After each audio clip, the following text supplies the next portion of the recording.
போன எபிசோடு கடைசியில நம்ம ஆதித்ரி புதுசா ஒரு கம்பெனி வாங்கினாங்கல்ல. ஸோ அவங்க வந்து அந்த பாக்ஸ் ஓப்பன் பண்ணி பார்த்தா உள்ள ஆதித்ரியை காணும். அதே நேரம் இங்கே பார்த்தா நம்ம ஆதித்ரி ரோட்ல தனியா நடந்து வந்துட்டு இருக்கு. ஸோ அதோட அந்த எபிசோட முடிச்சிருப்பாங்க. ஸோ வாங்க இப்போ இந்த எபிசோடுக்குள்ள போகலாம். நம்ம கிமோ அவனோட வீட்டுக்குள்ள வரான். அப்ப பார்த்தா ஒரு குட்டி ரோபோட் வச்சிருப்பாங்க. ஸோ அந்த ரோபோட் அவன் வீட்டுல நிற்கிது. இவன் பார்த்துட்டு தான் என்னன்னு பார்த்தா உள்ள நிறைய சவுண்ட்லாம் கேட்குது. நான் கிச்சனுக்குள்ள போய் பாக்குறேன். அங்க பார்த்தா அங்க ரிசர்ச் டீம்ல உள்ள ஹாங்கு பாய் எல்லாருமே இருக்காங்க. நம்ம ஹீரோனியா இருக்கா. எல்லாரும் அங்க வந்து சமைச்சிட்டு இருக்காங்க. அப்ப நம்ம ஹீரோ வந்து அங்க நிக்க நம்ம ஹீரோனி பார்த்துட்டு ஹாய் வண்டி அப்படிங்கிற மாதிரி கேட்க எல்லாரும் அவனை பாக்குறாங்க. இவனும் அப்படியே அமைதியா பார்க்க நம்ம ஹாங்கும் நாங்க கண்டிப்பா நாளைக்கு இந்த வீட்டை விட்டு போயிடுவோம். இன்னைக்கு உங்க கூட உட்காந்து சாப்பிட்டு போலான்னு ஆசைப்பட்டோம். இதுதான் நம்ம பாக்குறது கடைசியா கூட இருக்கலாம். சோ அதனால இன்னைக்கு ஒரு நாள் பர்மிஷன் கொடு அப்படிங்கிற மாதிரி சொல்ல நம்ம கிமோ சரி சரி ஓகேன்னு சொல்றான். அவன் அதுக்கப்புறம் ரூம் உள்ள போயிட்டு வெளியில என்னதான் ஒரு மாதிரியா கோவமா இருக்கிற மாதிரி காமிச்சுக்கிட்டாலும் உள்ளாக வந்துட்டு சொல்றான் எப்படி இவ்வளவு ஈஸியா சொல்றாங்க, அவங்க எப்படிதான் மனசு வருதோ என்னை விட்டுட்டு போறதுக்கு இப்படிதான் சொல்லி புலம்பிக்கிட்டு இருக்கான். அதுக்கப்புறம் அவங்க எல்லாம் ஒன்னா உட்காந்து சாப்பிடறதுக்கு ரெடியா இருக்காங்க. எல்லாரும் அப்படியே அமைதியா இருக்காங்க. நம்ம கிமோ அமைதியா இருக்கான். யாருமே எதுவுமே பேசல. நம்ம ஹீரோனி டக்குன்னு இது நான் வீட்டுல சமைச்சு எடுத்து வந்தது என் கையால இதை சாப்பிட்டு கிம்ட்ட கொடுக்க கிமு ஒரு வாய் எடுத்து சாப்பிட்டுட்டு எப்படி இருக்கு நம்ம ஹீரோனி கேட்க ரொம்ப சூப்பரா இருக்கு அப்படின்னு சொல்றான். அதோட எல்லாருமே ஆர்வமா ரொம்ப சூப்பரா இருக்கான்னு சொல்லிட்டு எல்லாரும் எடுத்து வாயில வைக்க அவ்வளவுதான் எல்லா வாயை கப்பு சிப்புன்னு மூடிடுறாங்க.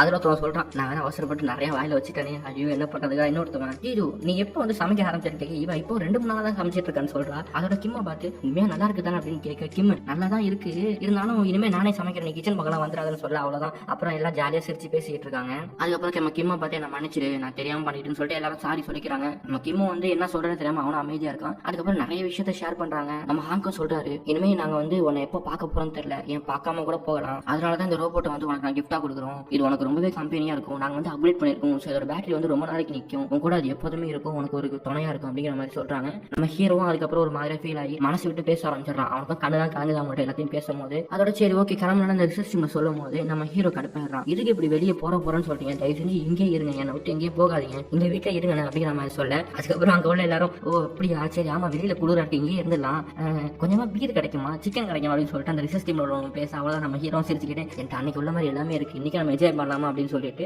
ரொம்பவே ஹாப்பியா எல்லாம் பேசிட்டு இருக்காங்க. அதே நேரம் இங்க நம்ம ஆதித்ரி காமிக்கிறாங்க. அது வந்து இந்த பாக்ஸ் உள்ளதான் இருக்கு, இது வெளியே போறதுக்கு முன்னாடி உள்ள சீன் போல.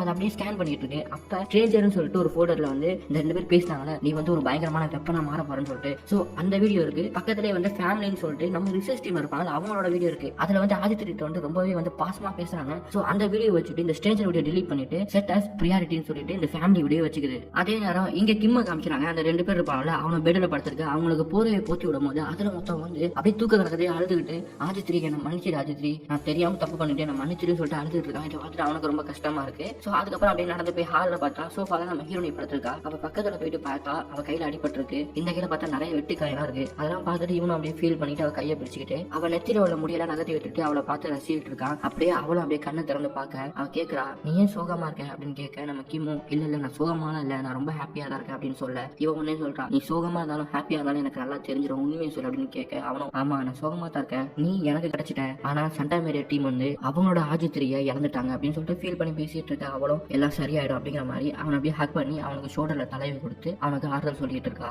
அதே நேரம் இங்க ரிசர்ச் சென்டர்ல காமிக்கிறாங்க. அங்க நம்ம ஆதித்ரி உட்காந்துருக்கணும் ஒரு சேர் மாதிரி அந்த இடத்துல இப்ப வெறிச்சோடி இருக்கு, ஆதித்ரி இல்ல. இதை பார்த்து நம்ம பாய் ரொம்ப ஃபீல் பண்ணிட்டு இருக்க. அதே இடத்துக்கு ஹாங்க் வராரு. அவரை பார்த்து நம்ம பாய் சொல்றா ஹாங் நீங்க ரொம்ப வருத்தப்படுறீங்கன்னு எனக்கு தெரியுது அப்படின்னு சொல்ல ஹாங்க் ஒன்னே அதெல்லாம் இல்ல நான் வருத்தப்படுறதோட நீ ரொம்ப வருத்தப்படுறேன்னு சொல்லிட்டு எனக்கு நல்லாவே தெரியுதுன்னு சொல்ல பாயம் எதுவுமே பேசாம ஆதித்ரி நினைச்சு ரொம்பவே ஃபீல் பண்ணி அழுகிறா. இதை பார்த்துட்டு நம்ம ஹாங்க்கு ஒரு மாதிரி கஷ்டமா இருக்கு. அதோட அவளோட ஷோல்டர்ல கை வச்சு அவளுக்கு ஆறுதல் சொல்லி தட்டி கொடுக்குறாரு. நம்ம கிம்ம காமிக்க நம்ம ஹீரோனி ஷோல்டர்ல சாஞ்சிட்டு இருக்கான். திடீர்னு எந்திரிச்சு இன்னும் எனக்கு நிறைய டைம் இருக்கு அதுக்குள்ள நான் ஆதித்ரி திரும்ப நம்ம கிட்ட கொண்டு வருவேன்னு சொல்றான். அப்ப திடீர்னு அவனுக்கு ஒரு மெசேஜ் வருது. போன் எடுத்து பார்த்தா மேடம் ஆக்சிடென்ட் தான் ஒரு மெசேஜ் வந்துருக்கும்ல சேர்மன் பார்க்கோட இன்வெஸ்டிகேஷனை ரீஇன்வெஸ்டிகேட் பண்ணுங்கன்னு சொல்லிட்டு. சோ அதை ஓபன் பண்ணி பார்த்துட்டு ஏதோ ஒரு மெயில் வந்திருக்கு. அதையும் பாக்குறோம். அப்ப நம்ம ஹீரோனை பார்த்து எனக்கு ஆதித்ரியை திரும்ப கண்டுபிடிக்கிறதுக்கு வழி கண்டுபிடிச்சிட்டேன் அப்படின்னு சொல்லிட்டு அங்க நம்ம ஹீரோனை கூட்டிட்டு வேகமா கார்ல எங்கேயோ போயிட்டு இருக்காங்க. 2 பேரும் கார்ல போகும்போது அப்படியே ரொமான்ஸ் பண்ணிக்கிட்டு அவனை அவன் பார்த்துக்கிட்டு அப்படியே சிரிச்சு பேசிட்டு போயிட்டு இருக்காங்க. அதுக்கப்புறம் ஒரு காஃபி ஷாப்ல வண்டி நிப்பாட்ட நம்மளோட ஹீரோவா அந்த காஃபி ஷாப் உள்ள போக அங்க ஒரு லேடி உட்காந்துருக்காங்க. அவங்களுக்கு ஆப்போசிட்ல இவன் போய் உட்காந்து நீங்க தான் மேடம் எக்ஸா அப்படிங்கிற மாதிரி கேட்க அவங்களும் மேடம் எக்ஸ்டா என்ன அனுப்புனாங்க, மார்ட்டின் நல்லவன் கிடையாது, அவங்க ஒரு மோசமான ஆளு, அவங்க ஒரு பயங்கரமான கிரிமினல் அப்படின்னு சொல்றாங்க. மார்ட்டினா வேற யாருமே இல்ல, இப்ப ஆதித்ரி ஒருத்தன் வாங்கியிருக்கான அவன் தான் மார்ட்டின். சோ அவன் வந்து நிறைய கொலைகள் பண்ணிருக்கான். ஆனா அவனுக்கு எவிடன்ஸ் இல்லாததுனால அவனை யார்ட்டையும் பிடிக்க முடியல. இப்ப இன்டர்போலோட சப்போர்ட்டோட நாங்க அவனை பிடிக்கிறதுக்கு பிளான் பண்ணிருக்கோம். சோ உன்னோட சப்போர்ட் எனக்கு தேவைப்படுது அப்படிங்கிற மாதிரி சொல்றாங்க. இவனும் சரி ஓகேங்கன்னா அதுக்கப்புறம் மறுநாள் காமிக்கிறாங்க. நம்ம கிம்மும் அவனோட அசிஸ்டண்டா உட்காந்துருக்காங்க ஒரு காஃபி ஷாப்ல. அப்ப அந்த அசிஸ்டன்ட் கேட்கிறாரு அந்த ஜாங் டு சன் வருவானா கண்டிப்பா இங்க அப்படின்னு கேட்க நம்ம கிம்மும் அவன் கண்டிப்பா இங்க வருவான், நமக்கு டைம் இல்ல சீக்கிரமா வர பாக்கணும்னு சொல்லிட்டு இருக்க. அங்க நம்ம அசிஸ்டன்ட் வந்து அப்படியே கார் கிட்டன்னு பார்த்தா கிம்மோட கார்ல நம்ம ஹீரோனை உட்காந்துருக்கிறத பார்த்துட்டு மிஸ்டர் கிம் என்னோட தங்கச்சி எப்ப உங்களுக்கு டிரைவர் ஆனா அப்படிங்கிற மாதிரி கேட்க இவனும் பார்த்துட்டு அவனுக்கு என்ன சொல்றேன்னு தெரியல. அது வந்து நம்ம மன்னிச்சிடுங்க அப்படிங்கிற மாதிரி சொல்லி மழுப்பிட்டு இருக்கான். அப்ப மாஸ்க் தொப்பி போட்டு ஒரு ஆள் வரான். அவன் தான் டங் சூஜன். அவன் நம்ம கிம் பார்த்துட்டு உட்காருங்க அப்படிங்கிற மாதிரி சொல்றான். அப்புறம் அவனும் கேட்கறான், சரி ஓகே எனக்கு எப்படி பாதுகாப்பு கொடுக்க போறீங்க அப்படின்னு கேட்க அசிஸ்டன்ட்டும் ஒரு லெட்டர் கொடுத்து இதுல இன்டர்போலோட ஹெல்ப்போட உங்களுக்கு நாங்க பாதுகாப்பு கொடுக்க போறோம், நீங்க கவலைப்படாதீங்க அப்படிங்கிற மாதிரி சொல்ல அவன் சந்தேகத்தோட தான் பாக்குறான். அப்ப நம்ம கிம்மோ சொல்றான், நீங்க கவலைப்படாதீங்க, இத்தனை வருஷமா நீங்க மறைஞ்சு வாழ்ந்திருக்கீங்க, அது எவ்வளவு கஷ்டம் எனக்கு நல்லாவே புரியுது, என் கூட கை கோத்துக்கோங்க, கண்டிப்பா நம்ம வந்து உண்மையை வெளியே கொண்டு வரலாம், நான் உங்களை கண்டிப்பா பத்திரமா பாத்துக்கிறேன் அப்படிங்கிற மாதிரி சொல்றான். அதுக்கப்புறம் தான் அவன் அந்த ரெக்கார்டை கொடுக்குறான் போல. அதை நம்ம அசிஸ்டன்ட் எடுத்துட்டு போலீஸ் ஸ்டேஷனா பிரசன்ட்ல ஒரு இடத்த கொண்டு போயிட்டு இதான் நான் சொன்ன ரெக்கார்டு அப்படிங்கிற மாதிரி அங்க கொடுக்குறான். அதோட இங்க நம்ம ஹாங்க காமிக்கிறாங்க. அவனுக்கு ஒரு போன் வருது, ஓ உங்களுக்கு கிடைச்சிட்டா அப்படிங்கிற மாதிரி சொல்றான். அதோட இங்க நம்ம ஹீரோவும் நான் கண்டிப்பா ஆதித்யை வந்து நம்மளுக்கு மீட்டு கொண்டு வருவோம் அப்படிங்கிற மாதிரி சொல்ல இங்க நம்ம ஹீரோ வேகமா காரை ஓட்டிக்கிட்டு கேஎம் பினான்சியல்ல இப்ப அந்த மீட்டிங் நடக்க போதுல, சோ அந்த இடத்துக்கு கூட்டிட்டு போயிட்டு இருக்கா. அதே நேரம் இங்க அந்த மீட்டிங்ல சைன் போடுற அந்த நேரத்துல டக்குன்னு நம்ம ஹீரோ அங்க வந்து அவன் சொல்றான், இப்ப இந்த மீட்டிங் வந்து கேன்சல் ஆக போகுது, நீங்க நினைக்கிற எதுவுமே நடக்காது, நாங்க இந்த ஆதித்ரி சட்டமேல டீம் உங்கள்கிட்ட கொடுக்க போறது அப்படிங்கிற மாதிரி சொல்ல அங்க சேர்மன் வந்து எல்லாமே முடிச்சிட்டு கிம் நீங்க இனிமே எதுவுமே பண்ண முடியாது அப்படிங்கிற மாதிரி சொல்ல நம்ம கிம்க்கு ஒரு போன் வருது, நாங்க வந்துட்டோம் அப்படிங்கிற மாதிரி சொல்ல அசிஸ்டன்ட்டும் போலீஸும் வராங்க. அப்ப நம்ம கிம் சொல்றான், ஆமா எல்லாமே முடிச்சிட்டு அப்படின்னு சொல்ல போலீஸ் வந்து நம்ம சேர்மனை கூட்டிட்டு போறாங்க. அப்ப அங்க மாட்டின் இருப்பானு அவனோட ஆளுங்க அவனை கூட்டிட்டு போயிடுறாங்க. போகும்போது நம்ம கிம் ஒரு முறப்பா நம்ம கிம் அவனை பார்த்து முறைக்க அதுக்கப்புறம் போலீஸ் நம்ம சேர்மனை கூட்டிட்டு போயிடுவாங்களா. அப்ப நம்ம கிம் வந்து நம்ம ஹீரோனை பார்த்து சிரிக்க நம்ம ஹீரோனையும் நம்ம கிம்மை பார்த்து சிரிக்க இதை பார்த்துட்டு அசிஸ்டன்ட் என்னடா நடக்கிறீங்க அப்படிங்கிற மாதிரி பார்ப்பான். சோ அப்படியே அந்த சீன் கட் ஆகும். இதுக்கப்புறம் தான் நேற்று கடைசியா நடந்துச்சு. சோ அந்த சீன் அந்த பாக்ஸ் ஓபன் பண்ணி உள்ள பார்த்தா ஆதித்ரி அதுல இருக்காது. இந்த நியூஸ் எல்லாருக்கும் தெரிய வர அதே நேரம் ஹாங்க் ஒரு போன் வருது, அவனும் எது ஆதித்ரி மறைஞ்சு போயிட்டான் அப்படிங்கிற மாதிரி சொல்றான். சோ அதுக்கப்புறம் தான் ஆதித்ரி காமிக்கிறாங்க. அவன் ரோட்ல தனியா நடந்து வந்துட்டு இருக்க. அங்க உள்ள எல்லாரும் அவன் ட்ரெஸ்ஸையும் அவளையும் பார்த்துட்டு வித்தியாசமா பாக்குறாங்க. நம்ம ஆதித்ரி ரோபோட்டும் வீட்டுக்கு போகணும் அப்படிங்கிற மாதிரி சொல்லிட்டு நடந்து போய்கிட்டே இருக்கு. அதுவும் நிறைய பேரை தொட ட்ரை பண்ணுது, ஆனா யாருமே அவளை டச் பண்ண மாட்டாங்க. எல்லாரும் வித்தியாசமா அவளை பாக்குறாங்க. அதே நேரம் இங்க அந்த சயின்டிஸ்ட் டீம்ல 2 பேர் இருப்பாங்க. அவங்க 2 பேரும் சிசிடிவி கேமரா செக் பண்ண நம்ம ஆதித்ரி தன்னால நடந்து போறான். இதை பார்த்துட்டு நம்ம ஆதித்ரி தன்னால நடக்கிறாளா, இதுக்கு வாய்ப்பே இல்லை அப்படிங்கிற மாதிரி சொல்றாங்க.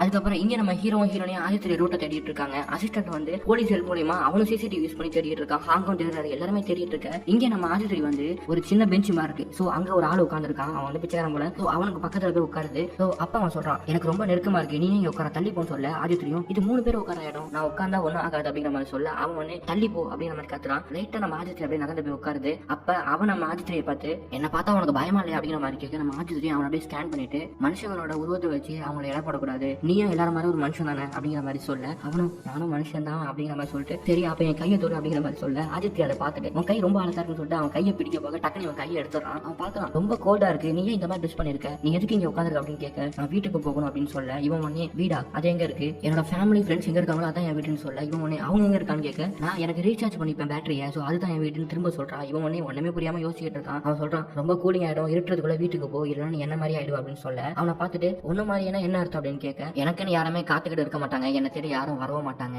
என் மேல யாருக்குமே இன்ட்ரெஸ்ட் இல்லை அப்படிங்கிற மாதிரி சொல்ல நம்ம ஆதித்ரி அவனை பார்த்து உன் மேல நான் இன்ட்ரெஸ்டா இருக்கேன் அப்படிங்கிற மாதிரி சொல்ல இவன் ஆதித்ரி அப்படியே பாக்குறான். அதுக்கப்புறம் அவன் பாக்கல நிறைய கார்டு மாதிரி இருக்கு. அதுல ஒரு கார்டை நம்ம ஆதித்கிட்ட கொடுத்து இந்த கார்டை வச்சு நீ பஸ்ல எங்க வேணாலும் போலாம், சீக்கிரமா அவன் வீட்டுக்கு போ அப்படின்னு சொல்லிட்டு அவன் அப்படியே படுத்துறான். நம்ம ஆதித்ரி அவன் அப்படியே பாக்குறான். அதுக்கப்புறம் இங்க நம்ம சேர்மனை காமிக்கிறாங்க. அவனை இன்வெஸ்டிகேஷன் பண்ணிட்டு இருக்காங்க. அவன்கிட்ட அந்த ரெக்கார்டை காமிச்சு நீங்க தான் இந்த கொலையை பண்ணின்னு கேட்க அவன் ஒரு வார்த்தை கூட சொல்லாம என் லாயர் வர வரைக்கும் நான் பேச மாட்டேன் அப்படின்னு சொல்லிட்டு அமைதியா இருக்கான். அதோட இங்க இந்த வில்லனுங்க எல்லாருமே ஆதித்ரி தேடுறதுக்கு பிளான் போட்டுட்டு இருக்காங்க. இங்க நம்ம ஹீரோ காமிக்கிறாங்க. ஹீரோனி சொல்றா நான் எங்கேயாச்சும் தொலைஞ்சு போயிட்டுனா ஃபர்ஸ்ட் வீட்டுக்கு போகணும் தான் நினைப்பேன், ஆதித்ரி அந்த மாதிரி நினைச்சா என்ன ஆகும் அப்படிங்கிற மாதிரி இவ கேட்க அப்ப நம்ம கிமுக்கு ஒரு ஐடியா வருது. அதே நேரம் இங்க நம்ம ஆதித்ரியை பார்த்தா நேரா பஸ் ஏறி அங்க பஸ்ல உட்காந்துருக்கா. அப்ப நிறைய விதமான மனுஷங்களை பாக்குறா. ஒருத்தவங்க வந்து ரொம்பவே டயர்டா வேலையை முடிச்சுட்டு வந்து அப்படியே தூங்குறாங்க. அவளோட ஷோல்டர்ல சாஞ்சிக்கிறாங்க, அதை பாக்குறா. அதுக்கப்புறம் ஒரு குட்டி குழந்தை வந்து ஜூஸ்ல வந்து ஸ்ட்ராவை போட முடியாம ட்ரை பண்ணிட்டு இருக்கு. அவளுக்கு அந்த ஜூஸை வாங்கி ஸ்ட்ராவை போட்டு கொடுத்துட்டு நீ ரொம்ப அழகா இருக்குன்னு சொல்லிட்டு மண்டையை தடவி கொடுக்குது. சோ இதெல்லாம் வந்து ஒரு விஷயமா காமிச்சிட்டு இருக்காங்க. அதே நேரம் இங்க நிறைய பேர் வந்து அவளை தேடி அலைஞ்சிட்டு இருக்காங்க. எப்படியும் நம்ம ஹாங்குக்கும் ஆதித்ரி பஸ்ல போறாங்கிறது தெரிய வருது. அதே நேரம் இங்க நம்ம ஆதித்ரி பஸ் விட்டு இறங்கி ரோட்ல நடந்து போயிட்டு இருக்கா. அப்ப ஃபர்ஸ்ட் ஆதித்ரியை ஸ்பை பண்றதுக்காக 2 பேர் இருப்பாங்க. அவனும் நம்ம ஆதித்ரியை பார்த்துட்டு டக்குன்னு வண்டியை திருப்பி ஆதித்ரி எப்படியே பேசி அதை வேன்ல ஏற்றிடுறாங்க. அதே நேரம் வில்லனோட ஆளுகளும் அதை வேன்ல ஏற்றுறதை பார்த்துட்டு அந்த வேனை நிப்பாட்டி கட்டையெல்லாம் வச்சு அடிக்க ட்ரை பண்ணிட்டு இருக்காங்க. இவங்க காரை திறக்கவே இல்லை. அதே நேரம் அந்த இடத்துக்கு போலீஸும் வந்து அவங்க எல்லாரையும் பிடிக்க இங்க பின்னாடி பார்த்தா ஹாங்காங் கரெக்டா அந்த இடத்துக்கு வந்துடுறாரு. அந்த வேனை ஓப்பன் பண்ணி ஆதித்ரியை பார்த்து ஆதித்ரி நீ நல்லா இருக்கியா அப்படிங்கிற மாதிரி கேட்க ஆதித்ரி அப்படியே பார்த்து சிரிக்கிட்டு எப்படியோ ஒரு வழியா ஆதித்ரியை வந்து கூட்டிட்டு அவங்க ரிசர்ச் சென்டருக்கு வந்துடுறாங்க. அங்க ஆதித்ரி கால்லாம் ரொம்ப அழுக்கா இருக்கு. அது சொல்லுது நான் நிறைய மக்களை பார்த்தேன், நிறைய பேரோட எமோஷன்ஸ் வந்து புரிஞ்சுக்கிட்டேன் அப்படிங்கிற மாதிரி சொல்லுது. அப்ப நம்ம ஹாங்காங் ஆதித்ரி நீங்க நடந்த எல்லாத்தையும் பேக்கப் எடுத்து வச்சுக்கோன்னு சொல்ல அதுவும் பேக்கப் எடுத்துட்டேன், இப்போ நான் சார்ஜ் போடணும், எனக்கு பேட்டரி டவுன் ஆயிட்டு அப்படின்னு சொல்ல அவங்க எல்லாருமே வந்து சரி ஆதித்ரியை வந்து ரெஸ்ட்ல விட்டுட்டு நம்மளும் ரெஸ்ட் எடுக்கலாம் அப்படிங்கிற மாதிரி சொல்றாங்க. அங்க எல்லாருமே வந்து ரொம்பவே ஹாப்பியா இருக்காங்களா, அது எல்லாத்தையும் ஸ்கேன் பண்ணி எல்லாரும் ரொம்ப ஹாப்பியா இருக்காங்க அப்படிங்கிற மாதிரி சொல்ல அதுக்கப்புறம் அந்த சீன் அப்படியே கட்டாது. இங்க நம்ம ஹீரோவும் ஹீரோனியும் ஹீரோ வீட்டுல போய் அப்படியே சோஃபால அப்படியே சாஞ்சுக்கிட்டு நம்ம ஹீரோ அப்படியே சிரிக்க இவ ஒண்ணு என்னாச்சுன்னு கேட்க அதெல்லாம் சீக்கிரம் நான் சொல்ல மாட்டேன்னு சொல்றான். இவன் ஒண்ணு என்கிட்ட நீ சீக்கிரம் வைக்கிறதுன்னு கேட்க அதெல்லாம் ஒண்ணும் இல்ல, நான் ரொம்ப ஹாப்பியா இருக்கேன், இன்னைக்கு நான் நினைச்சது எல்லாமே நடந்துட்டு நான் ரொம்ப சந்தோஷமா இருக்குன்னு சொல்லிட்டு ஹீரோனி மடியில படுத்துக்கிட்டு அப்படியே சந்தோஷமா பேசிட்டு இருக்காங்க. அதுக்கப்புறம் நம்ம ஹீரோனி சரி ஓகே நான் என் வீட்டுக்கு கிளம்புறேன் அப்படிங்கிற மாதிரி சொல்ல இவன் உன் வீட்டுக்கு அப்ப இது அப்படின்னு இவன் கேட்க இது என் வீடு கிடையாது, இது உன்னோட வீடு, நான் என் வீட்டுக்கு கிளம்புறேன், நீ இந்த பொம்மையை வச்சு விளையாடுன்னு சொல்றா. அதுக்கப்புறம் இல்ல எனக்கு பசிக்குது நீ சமைச்சு கொடுன்னு இவன் கேட்க இவன் உடனே அதான் நீனே சமைச்சுக்கன்னு சொல்லிட்டு இல்ல ஒழுங்கா நீனே போய் சமைச்சுக்கன்னு சொல்ல இல்ல எனக்கு எனர்ஜி இல்லப்பா நீனே சமைச்சு கொடு அப்படின்னு சொல்றான். அதுக்கப்புறம் கிச்சன்ல உட்காந்து நம்ம ஹீரோனி சமைச்சிட்டு இருக்க அவளை பார்த்து ரசிக்கிட்டு நம்ம ஹீரோவும் பேசிக்கிட்டு இருக்கான். அப்ப நம்ம ஹீரோ கேட்கறான் இந்த ரைஸ் பால் எங்க செய்ய கத்துக்கிட்டேன்னு கேட்கும் போது அவ உடனே நான் வந்து சின்ன வயசுல ட்ரிப்புக்கு போகும்போது எனக்கு சமைச்சு கொடுக்க யாருமே இல்லை, அதனால தான் நான் ரைஸ் பால் செஞ்சு எடுத்துட்டு போவேன்னு சொல்ல இந்த கதை ஆல்ரெடி நம்ம கேட்ட மாதிரி இருக்கும்ல, வேற எதுவுமே இல்ல. நம்ம ஹீரோ ஃபர்ஸ்ட் நம்ம ஹீரோனியோட அண்ணன் பொண்ணு பார்க்கும் போது அவ ஒரு கதை சொல்லிருப்பாள், அந்த ஸ்டோரி தான். அப்பதான் இவனுக்கு புரியுது அப்ப நம்ம ஜீஜோ தான் அந்த பொண்ணோட சித்தி போல அப்படின்னு சொல்லிட்டு அவளை பார்த்து என்னோட கார்டியன் யாருன்னு நான் தெரிஞ்சுக்கிட்டேன் அப்படின்னு சொல்ல ஹீரோனி யாருன்னு கேட்க நீ தான் சொல்ல கையை பிடிச்சி இழுத்து அவளோட உதட்டுல அப்படியே கிஸ் பண்றான். இந்த சீன் பார்க்க ரொம்பவே வேற லெவல்ல இருக்கும். அதோட அந்த சீன் கரெக்டாக இங்க நம்ம ஹீரோனி ஃப்ரெண்டு கடையில அந்த அசிஸ்டன்ட் 2 பேரும் உட்காந்து பேசிட்டு இருக்காங்க. அதுல ஒருத்தவன அவட்ட வளைஞ்சிட்டு இருப்பானு. அதே நேரம் இன்னொரு பொண்ணு வர மாதிரி இருக்கு. இது யாருன்னு பார்த்தா வேற யாருமே இல்ல நம்மளோட பாய் தாங்க. அவளோட கர்லி ஹேர் ஸ்ட்ரைட்டிங் பண்ணிட்டு கண்ணாடி எல்லாம் காட்டிட்டா அவன் ரெண்டு பேசிட்டு இருக்கும்போது அதே இடத்துக்கு ஹாங்கம் வர நம்ம பாயை பார்த்துட்டு பெருசா ரியாக்ட் பண்ணவே இல்லை. அங்க உள்ள எல்லாரும் அப்படியே சைக்கிளை காமிக்கிறாங்க அவன் முடிவு பாருங்க அப்படின்னு சொல்லிட்டு இவன் வந்து கண்டுக்காத மாதிரி நிக்கிறான். அதுக்கப்புறம் ஹாங்கம் பாயம் தனியா வந்து பேசிட்டு இருக்காங்க. அப்ப நம்ம ஹாங்கம் வந்து உங்ககிட்ட ஏதோ டிஃபரன்ஸ் தெரியுது அப்படின்னு கேட்க பாயம் என்னதுன்னு கேட்க இவன் எனக்கு சரியா தெரியல அப்படின்னு சொல்ல இவன் நான் கண்ணாடி போடல அதான் உங்களுக்கு அப்படி தெரியுதுன்னு சொல்லிட்டு போயிடுறான். அதுக்கப்புறம் அவங்க வேற வழியே இல்லாம அதனால உன் முடி வந்து இப்போதும் கர்லியா இருக்கும் இன்னைக்கு ஸ்ட்ரைட்டிங் பண்ணிருக்க போல ரொம்பவே அழகா இருக்கு அப்படிங்கிற மாதிரி சொல்றான். அதுக்கப்புறம் இங்க நம்ம கிமோ அவனோட டாக்டர்கிட்ட வந்து அவனோட இம்ப்ரூவ்மெண்ட்டை பத்தி பேசிட்டு இருக்கான். அவரும் வந்து நீ ஒன்னும் கவலைப்படாது எல்லாம் சீக்கிரம் சரியாயிடும் அப்படிங்கிற மாதிரி சொல்லி பேசிட்டு இருக்காரு. அதுக்கப்புறம் கொஞ்ச நேரம் கழிச்சு இந்த அசிஸ்டன்ட் 2 பேர்ல ஒருத்தவன் இருப்பானு அவன் அப்படியே நடந்து வந்துட்டு இருக்கான். அங்க ரிசர்ச் சென்டர்ல போய் பார்த்தா யாருமே காணும். சரி கிம் வீட்டுக்கு வந்து பார்த்தா அங்கேயும் யாரையும் காணும் இருட்டா இருக்கு. அவன் சொல்றான் எனக்கு பர்த்டே யாருமே எனக்கு ஒரு விஷ் கூட பண்ணல என்ன எல்லாம் மறந்துட்டாங்கன்னு சொல்லிட்டு ஃபீல் பண்ணிட்டு இருக்கோம். திடீர்னு பேய் மாதிரி லைட் அடிச்சு நம்ம கிம் வந்து நிக்க இட்ஸ் யுவர் பர்த்டே அப்படிங்கிற மாதிரி சொல்ல லைட் எரிய டக்குன்னு பார்த்தாங்க கூட எல்லாருமே வந்து அவுட் எல்லாம் வெடிச்சு அவனுக்கு ரொம்ப ஹாப்பியா அவனோட பர்த்டே செலிப்ரேட் பண்றாங்க. அவனும் ரொம்பவே ஹாப்பியா இருக்கான். அதுக்கப்புறம் நம்ம ஹாங் வந்து ஒரு பென்ட்ரைவ் கொடுத்து இதுல இன்னைக்கு ஆதித்ரி பார்த்த பேசின எல்லாமே வந்து ரெக்கார்ட் இருக்கு இதை நம்ம பார்க்க போறோம்னு சொல்லிட்டு டிவில போட்டு பாக்குறான். அங்க நம்ம ஆதித்ரி வந்து ஒரு பெக்கரை பார்த்திருக்கோம்ல அவன் வந்து ரொம்பவே வந்து பூரா இருப்பான். சோ ரொம்ப சேடா இருப்பான். அவனை ஸ்கேன் பண்ணிருக்கோம். அதுக்கப்புறம் பஸ்ல ஒரு லேடி வேலையெல்லாம் பார்த்து ரொம்ப டயர்டா அவன் மேல ஷோல்டர்ல சாஞ்சிருப்பாங்க. சோ அந்த எமோஷனை கேப்சர் பண்ணிருக்கோம். அதுக்கப்புறம் ஒரு குட்டி பொண்ணு ரொம்பவே ஹாப்பியா இருக்கும் ஜூஸ் குடிக்கும் போது சோ அதை கேப்சர் பண்ணிருக்கோம். அதுக்கப்புறம் வேனை ஓபன் பண்ணிட்டு இவங்க எல்லாம் பார்த்திருப்பாங்களே சோ ஃபேமிலின்னு சொல்லிட்டு சேவ் பண்ணி வச்சிருக்கோம். சோ அதை கேப்சர் பண்ணிருக்கோம். இது எல்லாத்தையும் பார்த்துட்டு நம்ம ஹாங் சொல்லுவாரு நம்ம நினைச்சதோட நம்ம ஆதித்ரி ரொம்பவே சூப்பரா வந்து எல்லாமே பண்ணிருக்கு. இது எல்லாத்துக்கும் காரணம் நம்ம மட்டும் இல்ல நம்ம கிம்மும் ஜீஜோவும் தான் இதுக்கு ரொம்பவே ஹெல்ப் பண்ணிருக்காங்க.